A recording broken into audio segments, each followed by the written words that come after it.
Alors, je profite de ce petit moment de plan cartésien pour tourner une capsule pour la maison en lien avec du travail qu'on a à faire avec le plan cartésien. Les gens qui sont à la maison, dans le fond, ce qui aurait une imprimante, qu'est-ce qu'ils pourraient faire? C'est aller s'imprimer du papier quadrillé, ça ferait.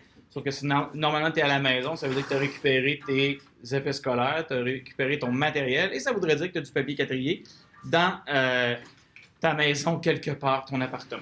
Donc, mon premier point, moins 6,7. Je vais aller pouvoir placer à moins 6,7. Donc, je recule, je pars d'ici. Ici, c'est le point d'origine. C'est le point 0,0. Je vais reculer de 6. 1, 2, 3, 4, 5 et 6. Je suis ici. Je vais monter de 7. 1, 2, 3, 4, 5, 6 et 7. Donc, je vais l'identifier, mon point. Si tu n'as pas écrit le nom du point, j'aimerais ça que tu l'écrives, s'il te plaît. OK? Important. Donc, le point L, moins 8. C'est moins 6 ici, donc moins 7, moins 8. Virgule 9. 1, 2, 3, 4, 5, 6, 7, 8, 9.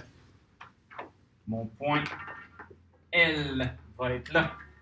Ensuite, 3,8. Je pars du point 0,0. C'est le centre de ma croix, le centre de mon plan cartésien. Le centre de mon X, Y, de mon abscisse et de mon ordonnée. Je suis très loin à l'écran. Donc, 3, 1, 2, 3 et 8. 1, 2, 3, 4, 5, 6, 7 et 8. OK. J'écris mon M. Mon point N. Mon point N.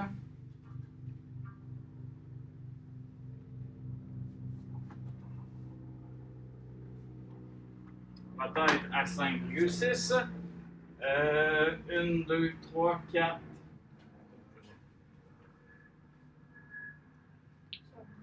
Ça a bougé? Ouais. Ça marche plus, en fait. Ben non, c'est pas bougé. Oui, ça Ben oui, c'est bien. Ouais, Mon ouais. feu est à moins 6. Non.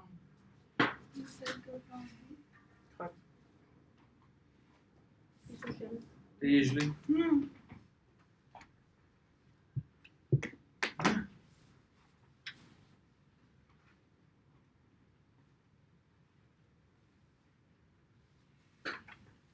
On ouvre un film de Star Wars. L'étoile de la mort. OK. Ah, tout à fait. Il n'y a plus rien. Bon. C'est- Mon poids est là. Ça veut dire que mon 5,6 devrait me donner 1, 2, 3, 4, 5 à peu près. 1, 2, 3, 4, 5, 6. Ça va donner quelque chose comme ça. Sur ta feuille, ça se peut-tu? Ouais. Quand tu vas relier tes points, normalement, tu vas utiliser une règle. Et ça devrait te donner une figure qui va ressembler à un parallélogramme. OK? Ce ne sera pas un parallélogramme exact parce qu'à mon avis, selon l'angle que j'ai ici, un jour mes deux droites vont se croiser. Un parallélogramme, les deux paires de côtés ne se toucheront jamais. Donc, ton dessin devrait ressembler à ça, ta figure. Si tu l'as fait à la maison avec les coordonnées que je viens de donner, ça devrait donner ça. OK? Ce que je vais te demander de faire avec ta figure, c'est de lui faire une translation. Translation, ça veut dire de faire bouger ta figure. OK?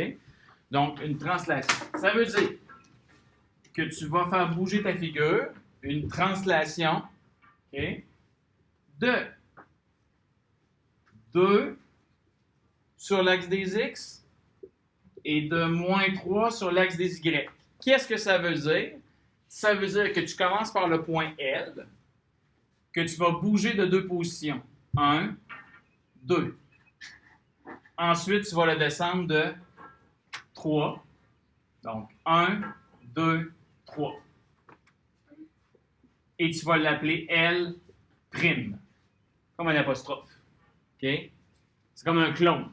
Tu comprends ce que je veux dire? C'est de déplacer. Une translation, on va te dire de bouger de 2. Positif, ça veut dire que tu vas vers le positif, vers le point 0. Puis négatif, ça veut dire que tu vas vers le bas, vers le point 0. Tu me suis? Là, ce que tu vas essayer de faire sur ta feuille, puis à la maison, à partir des coordonnées que je t'ai données, la figure que tu as tracée, puis qu'il n'y a pas fait d'erreur comme moi, que ça s'est déplacé, tu vas me faire la translation à chacun des points. Là, je l'ai fait pour L. il devient L'. Tu le fais pour K, ça va devenir K', M, M', N, N'. Si tu veux savoir si tu as bien fait ton travail à la maison comme ici à l'école, ben, ta nouvelle figure, elle va être exactement pareille à la première version. Tu me comprends? C'est juste pas la même place. C'est juste pas la même place. C'est le déplacer. Une translation, ça veut dire bouger. C'est une transformation géométrique qui implique seulement du mouvement. Tu me suis? Si je demande à Nico de se déplacer de 2 pas à gauche puis de 4 pas vers le haut, ça reste le même Nico. Il ne change pas. Il fait juste se déplacer. C'est bon? On essaie ça ici, comme à la maison. C'est parti. Merci Arnaud. Excusez-moi, on a une petite parenthèse. 2 secondes, Arnaud.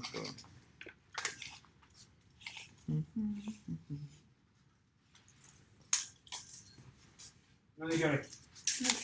OK. Donc, 2 mètres. Toujours 2 mètres. Alors, admettons que j'ai une figure qui est ici. Bon, il va hypothétique. Ça, c'est A, B, C, D. A, B, C, D. A est à moins 4,2. B est à moins 4,4. C est à 2,4. 2,4. Moins 2,4, pardon. Et D est à moins 2,2. Okay? Ça, c'est mon carré. C'est bon pour tout le monde? Quand je fais une translation sur l'axe des X, une translation ici qui est positive, je vais m'en aller par là. Si je faisais une translation qui est négative, j'irais de l'autre côté. Donc, si je fais une translation de plus 3 ici, ça veut dire que chacun de mes points, je vais aller bouger de 1 position, 2 positions, 3 positions. 1, 2, 3. 1, 2, 3. Ensuite de ça, ici, sur l'axe des Y, l'ordonnée, la ligne verticale. Si c'est positif, je m'en vais par en haut. Si c'est négatif, je m'en vais par en bas. Fait que si je décidais de mettre ici moins 7, ben là, il faudrait que je descende pour chacun de mes points de 7 espaces. Puis mon carré apparaîtrait quelque part ici. Fait que pour savoir si tu as réussi ta translation, c'est facile. Tu calcules tes mesures de ton carré. Elles sont les mêmes où tu es allé. C'est simple comme ça. Ça va pour ça? Donc, c'est la translation. Et c'est important toujours d'écrire tes points qui sont copiés. Au lieu d'appeler ça, mettons, A2, B2, C2, D2. On ne peut pas faire ça. Pourquoi tu penses qu'on peut mettre de chiffres à nos lettres? Ça va être mêlant. Il y a des coordonnées de 3,8, de ci, de ça. En plus, on rajoute un B2. Ça ne marche pas. Là. Fait qu'on dit tout simplement A', B', C', D'. D', ouais. Ça arrive. Si ça en fait trop, ça peut arriver.